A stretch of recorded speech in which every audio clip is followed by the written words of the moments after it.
If I can find a county with 40 or 50,000 people and no injury lawyers, that's better than being in a town of 200,000 where there's 7 or 8. And the more population you can get divided by how many people are there doing it, I think is a good place to start.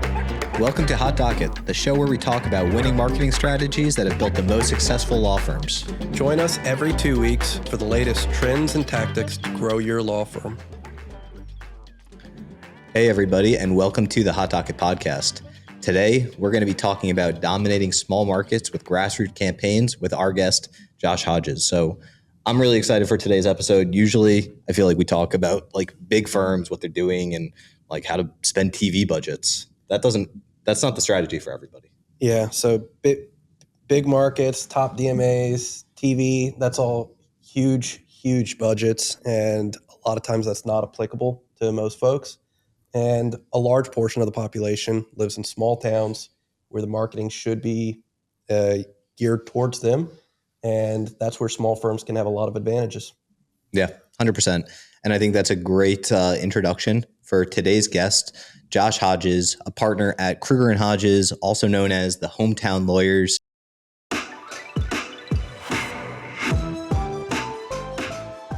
Thanks for coming on the show, Josh. Thanks for having me, Bobby. Of course. So I wanted to just start out. Basically, a lot of lawyers have this perception that to make it big, you need to be in the population hubs, but you've built a business that comes at that problem from a different angle. Can you tell us a little bit more about your philosophy on when and where to put down those roots? Yeah, I mean, I think maybe if you want to make it huge, eventually you're going to have, be national. You're going to have to go to a big city eventually, but you don't have to go to a big city to do well. And everybody's definition of doing well, I guess, could be different. But when I started out, I had one client. I was in big law. I had put my 2-week notice, and the last day I was finishing up my 2-week notice, one of the partners I'd been doing work for, I was at a firm of like 550 lawyers. So I was doing way different stuff then than I do now. But one of the partners came, and a kid he knew's dad had gotten a little trouble and needed a lawyer. So that was my first client. The day I left, I got it. I didn't really know what I was doing. I had to call another lawyer to figure out how to take care of the case. But long story short, I didn't have a client base. I didn't have a lot of money either. And so I couldn't go to a big city and have a TV budget. Obviously, I couldn't even probably rented a place in a big city very easily. You got to even rent parking in big cities. So like I wanted to go where I was from, smaller town, but it's not a tiny town. There's like a little bit over 60,000 people in my hometown. And I figured, I could probably do a little damage there and get by. And then from there, I really realized that was kind of working, and maybe I could replicate that in some other small or mid-sized towns. And if you do that, if you have enough singles, you can get into the Hall of Fame. Pete Rose is from my Cincinnati, where I'm from, and he didn't get in the Hall of Fame because he bet on baseball, I guess, and not the best example, but he would have been, and he hit a lot of singles. So you don't have to swing for the fence all the time in business, I don't think. So if you do really well in 4 counties, and each county's got just 60, 70,000 people, that's as good as doing good in a city of 200,000-300,000. So that's kind of my strategy. It comes with some other benefits as well, but also some downfalls too. So, not everything's perfect. What I have found is when I go to some of the small towns and do a lot of marketing, I get some cases, but when I need to hire people out there, I didn't really think of this part. I think everybody thinks they're brilliant. So I had a good idea with the marketing, but then, if there's no injury lawyers in these counties where I'm marketing, how would I ever think I'm going to find people with experience to work for me? I didn't really think of that second part. Sometimes, right.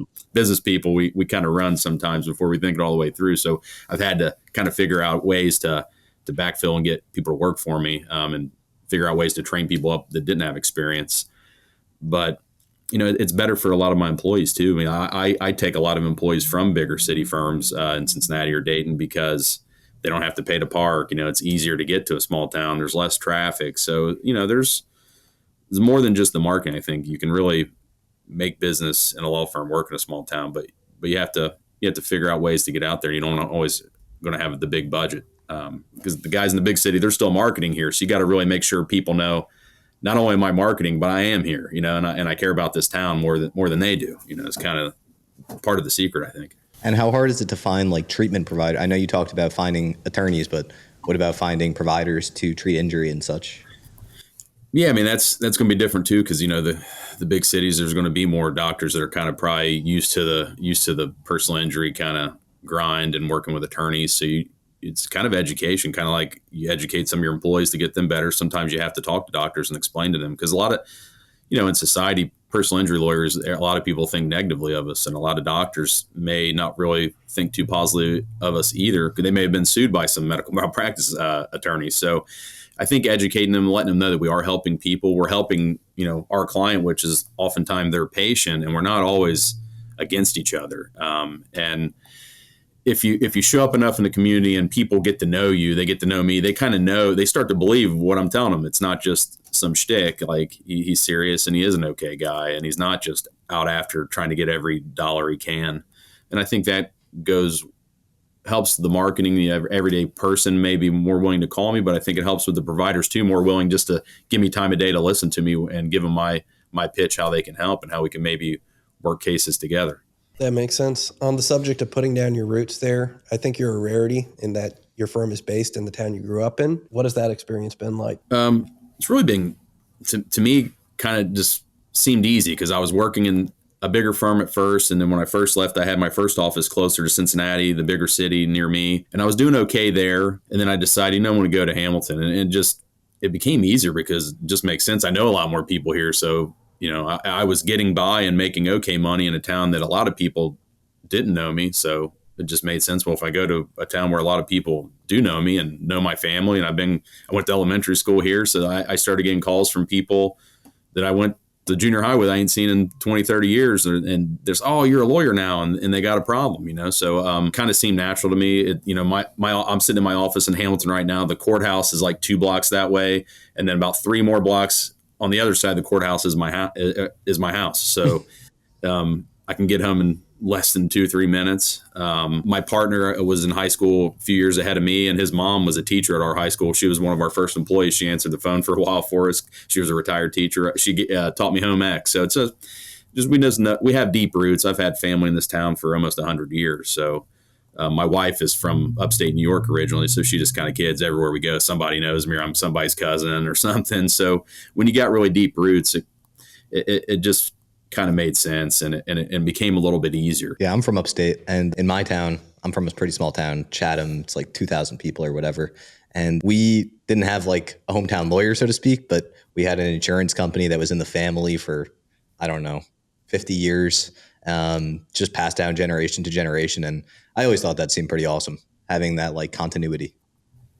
Yeah, and it kind of, I read, I'm a little small personal injury firm. The biggest, obviously, everybody knows John Morgan. I read his book, and I've listened to him a lot of podcasts, and I don't know which one it was on. Someone asked him, like, what would you do if you're a small firm or a smaller firm, and someone like yourself, John, come to their town and start marketing a lot? How would you feel? And he's like, well, he said, I'd be a little bit embarrassed if I could come into someone's hometown and get more cases. Like, you shouldn't let him do that. So I know I'll never probably have that money or the ability that he has in that way, but or people like him, but I can out Hamilton them, if some big lawyer that's not from here can come and do more in Hamilton than me, then they kind of deserve to get the cases, in my opinion. So that's kind of my goal, is no one's going to out Hamilton me. And then it kind of spread to the other firms. Like, we started the URL when we first started, the Hometown Lawyers, and it was mine and Scott's hometown. So it made perfect sense.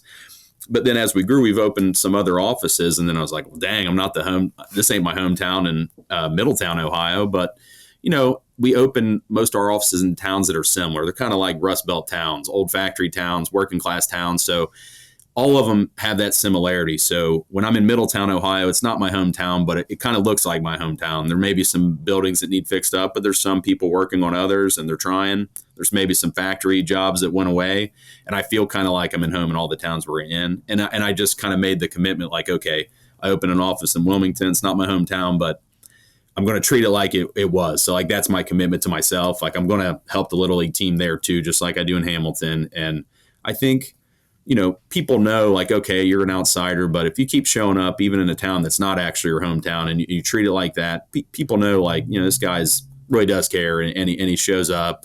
And I think it feels good to do it, and it's the right thing to do. And if you have fun doing it, I think it does come around, help the business down the line. Maybe not tomorrow. It's a long-term kind of thing, because I didn't get busy immediately. I mean, we didn't just start getting tons of cases the first 6 months. It's just not like that with grassroots. maybe with some Google ads and things, you can get cases fast. But if you want to get out in the community, it takes time for people to know you're here and not fly by night. You're not going to close in 2 years. You got to have some longevity.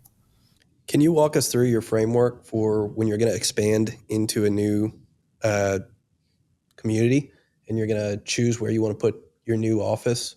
What are you looking for?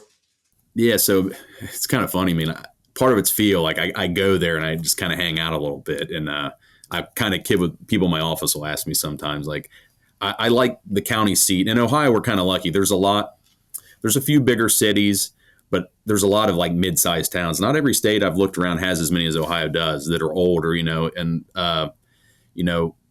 there's the county seat. They have a lot of old, real historic courthouses. So I kind of like a town that's in the center of a county. Doesn't have to be real big necessarily, but has the courthouse. I kind of like a nice coffee shop with it's like maybe newer, where it shows like there's some vibrance. They're trying to get something going here in the downtown area because a lot of these towns have been run down since deindustrialization, and they're trying to find themselves again. So I look for that, some liveliness. But then when it comes to like brass tacks and numbers, like, I got to look at population. Like a county of 4,000 people, probably not enough, So I kind of look like population divided how many injury lawyers are there or attorneys in general. So, if I can find a county with 40 or 50,000 people and no injury lawyers, that's like being in a town of 200,000 where that's better than being in a town of 200,000 where there's 7 or 8, in my opinion. So it's kind of a math problem. The more population you can get divided by how many people are there doing it, I think is a good place to start. But then it's got to have the feel for me. Like, I'm not going to go to a town that's more suburban and maybe a little bit more like newer and subdivisions. I don't feel like that's my niche really. I want a place like Hamilton with maybe there's an abandoned factory somewhere in the town that some people might see as an eyesore and maybe they're trying to fix it up or do something. But I feel like that's kind of like where like my people, if I have a people, like that's where I feel the most comfortable. And, I wish I'd got the memo. You guys are like with the flannel. That's me every day. I wear a suit if I have to. I kind of, people in my family wear suits to maybe a funeral or a wedding, but that's it. They got one tie, the guys in my family, they got to look for it if they need to find it, for some event. But that's kind of the people I have done well with, and I help all sorts of people and I get all sorts of clients, but, I think working class towns in kind of old cities is kind of my niche. Yep. I love the idea. It kind of gave me an idea. It'd be very interesting if there was like either just an OpenAI plugin or something like that you could ask the question, where should I open my next office? It overlays population centers, overlays injury incidents, maybe like demographic info, and gives you like some ideas. Yeah, I feel like you could pull a lot of the data points you're talking about. It's just time consuming, and putting it all into a spreadsheet and putting it on a map and seeing if you open an office there, how spread out is that population you're looking at too? Because if you open a physical geographic location, your local pack result might not show up if you're too far from where that searcher is on Google. So I think all of those things, it'd be really cool to be able to visualize it. Yeah, at the end of the day, it's like an opportunity cost problem. Am I better off putting my marketing dollars in this office or buying local like PPC ads or buying a billboard or whatever it is? So you're just trying to find like a mini-max optimization, right? No, it's cool stuff. And Josh, just on this topic of being in a community and, being so tight-knit, I'd love to hear, having practiced there for a long time, I'm sure there's a fair share of advantages and disadvantages with being local. Can you walk us through what some of those, maybe disadvantages are, given that we've talked pretty in depth about the advantages? One disadvantage is there's just going to be a larger talent pool in a bigger city of people who've worked in, probably various fields, but definitely in, personal injury. If I'm looking for paralegals or legal secretaries, people who've worked in medical records and law firms, there's not going to be a lot of those in a small town where I'm the only, or maybe there's only one other injury lawyer and he's a solo and has one secretary. There's not, so I'm either going to have to find people from the big city, draw them here, let them work from home, or find people in towns and train them up. And I've done a little bit of all three of those, kind of figuring out as we go. So that's one of the disadvantages. Other than that, I think if I was like a divorce lawyer, no hate on them or anything, think it's a tough job. It's a good business. But like if I was in a small town and I was a divorce lawyer for 20 years, I think by the end of it, there's going to be a lot of people might not like me that much. With injury, people are always going to rip on injury lawyers a little bit, but I'm not like fighting. The case is never really against other people in the community. So even if I actually am suing them on the paperwork, it's typically we're getting the money from the insurance. So I don't think even if I do this for a long time, a lot of people in town are going to be mad because I hurt them in the lawsuits. Usually I'm helping people against the big companies. So that could be a disadvantage if you're another type of lawyer, but doesn't really hit us too hard. Advantages, I mean, rent's cheaper. You can find, a downtown office in a lot of small towns, at least in Ohio, for very reasonable. One disadvantage is, especially not in Hamilton because I was from here, but when I went to new towns, I am an outsider. And at first in small towns, people they know you're an outsider. They've never seen you before. Like the town you're in, New York, if I'm up there, people know I'm not from there. Pretty soon they never see me, or they would already know me. So it takes a while to gain trust, but then if you do that work, and I've seen this happen, to me and others, once you do the work and get some trust, word kind of spreads fast too. And then you're their guy until you mess it up. So, if you keep your word and do a good job, might take you a little bit longer to get going in a small town where they don't know you. But once you do, I think you kind of got a little bit of moat around you because people trust you now and word spreads, good or bad. So it's on you to make sure it's good word, right? You want to? Yeah. Speaking of advantages, I heard that you introduced a 4-day work week for your firm's operations. Besides being a great recruiting tool, how has that worked out for you? And from a logistical standpoint, do you recommend it to other firms? I think it's not something I would just do lightly and easy because it does come with, it took some getting used to because, the people are here one less day. So it took, I think, on their end getting used to, they still had to get their work done in a little bit less time. And for the attorneys and my office manager, we still work a full week, so trying to remember, okay, she's going to be off tomorrow, figuring it out, like, what do we got to get done? But I don't really have turnover. I haven't had much compared to other firms. I know that people like it. It helps me with recruiting, but it helps me keep the good people I have. It has made us become more efficient because you got less time. We got to get it in. I personally just like it as a boss, and this ain't just part of my propaganda recruit. Like, I don't know, like when we're doing pretty good, and like, could I squeeze a little bit more out of people in 5 days? Maybe I could if I really wanted to. There's lots of things I could do, to save a penny or whatever. But if you're doing good and people are trying hard for you, like, I don't know, when I'm old on my deathbed or whatever, like, I think it'll be kind of cool. Like, man, I let people have a day off with their kid, or like to go. Some of them are taking classes. I've had people that don't have kid or classes. They just have a mental health day and they just go have a day off where they don't do anything. And I don't know. I know people, they know, and I'm not a perfect boss by any means. I've made plenty of boo-boos along the way and we'll keep doing it. But I know my team, if they're asked, do we care about them? They know I'm giving to them and doing our best to be nice to my employees. One of the downside was, on Fridays they'd still be, and I'll clarify, they're not all off on one day. I threw it on them to decide. And when I did, I only had 5 employees. So I need people here all days of the week. You guys figured out which day, because I couldn't let them all off on Friday. And oddly enough, I thought that's what people would want. But some people wanted Wednesday or Tuesday. For whatever reason, they had a day that they wanted in it. I kind of let them work it out on their own. Yeah. So I always have coverage, and they kind of stagger the days off. But one of my longest term employees on Fridays, she would, kind of talk a little too much. And I'm pretty lax on stuff. You're getting your work done. But one day she was really kind of messing around a lot, and I had to give her a little crap, but let's get some work done. She said, boss, it's Friday and she has Wednesdays off. And I was like, well, you kind of have Mondays and Tuesdays, many weekend Mondays and Tuesdays. Now, this is going to work. And she kind of got it, like, all right, fair enough. Cause she knows it's a deal, so we got to get, that's the 4-day week is nice, Josh, but I did kind of have to hold accountability more, which is not natural to me. I kind of had to be a little bit more, I wouldn't say harsh, but just kind of got a little bit demanding on those days and get it. We got to get it done, or we're going to have to go back to 5 days, and nobody wants to do that. And I don't want to do that either, but it's worked out. We've done it almost 2 years now, and we're still growing and getting it done. I don't think anyone wants to be the employee that ruined it for everyone. No, right? Yeah, it's pressure. Logistically, do you have a office calendar and everyone had to pick one day, or how do How do you determine which days they can or can't based on the coverage? Is there a shared calendar that everyone looks at? Are they all choosing the same day every week, or how does it work?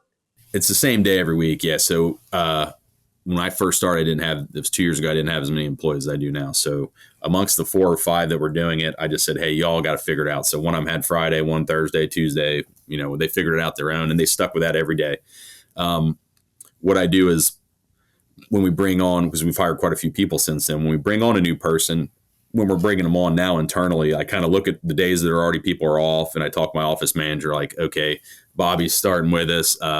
What days do you think we can let him have off? Is it?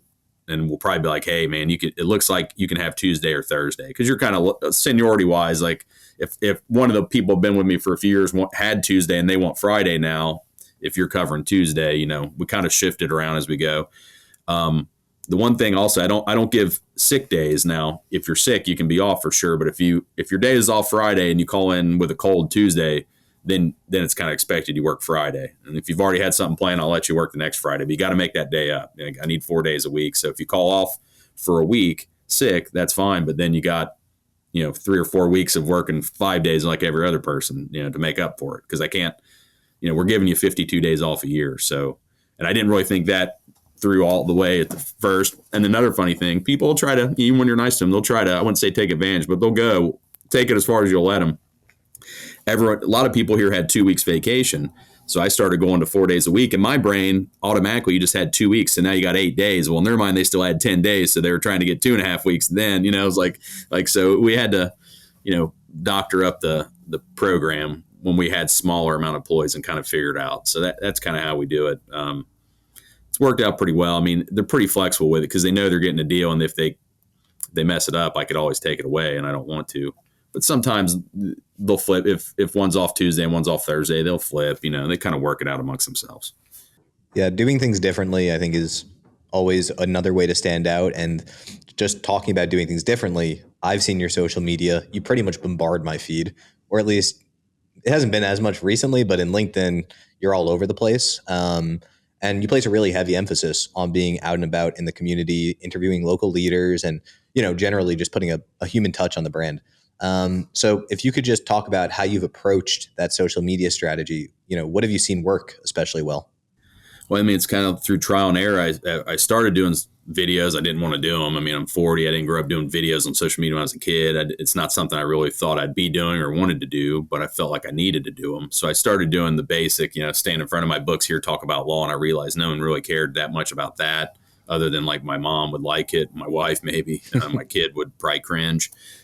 He's 16. So I just started trying new things like, okay, I'm going to do highlights of this new restaurant or this business. Seemed like those did better. And then I did videos talking with my wife, kind of bantering with her when she was cooking or whatever at home. And those did even better than the restaurant. They all do better than me talking about the law. So I just kind of see what people like and what people comment on, and then mix a little bit of law in there when I can. And then I kind of stepped it up when I saw people, I felt good about highlighting. There's a lot of small businesses in towns that don't have a marketing budget. They're not doing thousands of dollars on Google ads. So I got a little bit of a budget I can toss toward shouting out a little local toy store or some little boutique that doesn't have any marketing budget really. Kind of makes me feel good. I know they appreciate it. It's kind of fun. So I hired a local camera guy. He's been doing some highlights where I don't even have to go, and he gives them like a little mini 60-second shout out. So it's kind of fun, and people know we're around because of it. Does it always turn into cases? It's hard to measure, but I think if you're doing good things, it can't be bad. It should be a part of your budget if you're in a small town. Yeah, I think you guys do an excellent job. It's smart to just be different in the space, and you guys have definitely done it. So we usually like to end with a little game, and it's different for everybody. So hopefully we don't lose our whole listener base on this one, but here we go. The game today is going to be 2 truths and a lie. It's pretty straightforward. You're going to give us 3 statements. 2 of them should be true, and one's a complete lie. We'll try and guess which one's a lie. And yeah, I don't know if asking a lawyer to lie is a great thing, but let's give it a shot.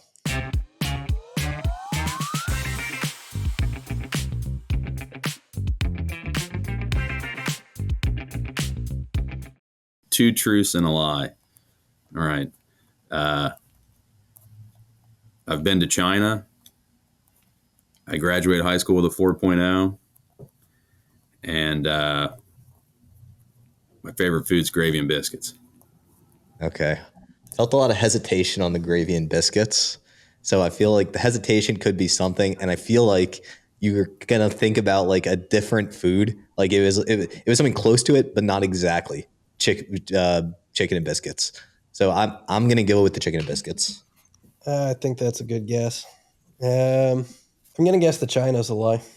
The first one coming out straight away with a lie. All right. What is it? Well, I'm kind of proud you guys think I was smart enough to have a 4.0. That's definitely a lie. Like I think the hesitation on gravy and biscuits is I like a lot of food. So I had to like really consider there's a lot of close ones, but yeah, I didn't have a 4.0 in high school. My partner Scott was actually valedictorian in high school though. So he did at least, but I did not.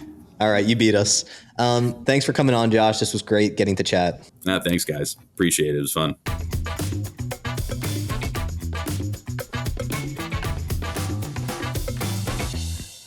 Cool. Well, that was a really fun episode. And I don't think we even lost anybody on the Two Truths and a Lie, maybe. But I guess we'll see. Oh, the lawyers are good at lying. Wait, I want to play with you. I had my first kiss in 7th grade. My whole family comes from a line of pugs, meaning everyone had pugs.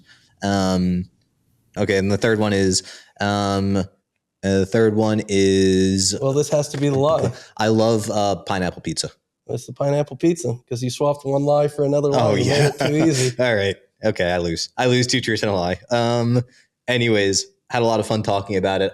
I personally love this concept of like homegrown campaigns and not necessarily relying on gigantic TV budgets. Of course, if you have it, use it, but you work with what you have. And I think finding like carving out a niche, that's a really smart way to succeed in any space. Yeah.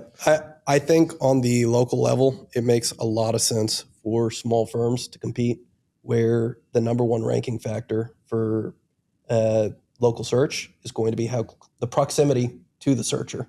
So in a lot of instances, you're almost going to win by default being there. And the same thing that Josh was talking about, picking a market where there are no personal injury attorneys, you're almost guaranteed to win unless someone gets blanketed up in the advertisements from whoever's at City Center spending big money on TV. And the same is true on the social approach, where trying things that people actually engage with instead of just talking about law. Very, very interesting. Yep, super interesting. I think we're going to wrap it. So great episode. See everybody on the next episode of Hot Docket Podcast. We hope you've enjoyed this episode of Hot Docket. We're your hosts, Bobby and Andrew, founders of MeanPub, the marketing agency for ambitious law firms. Have questions about marketing or anything we covered today? Email us at bark@meanpug.com.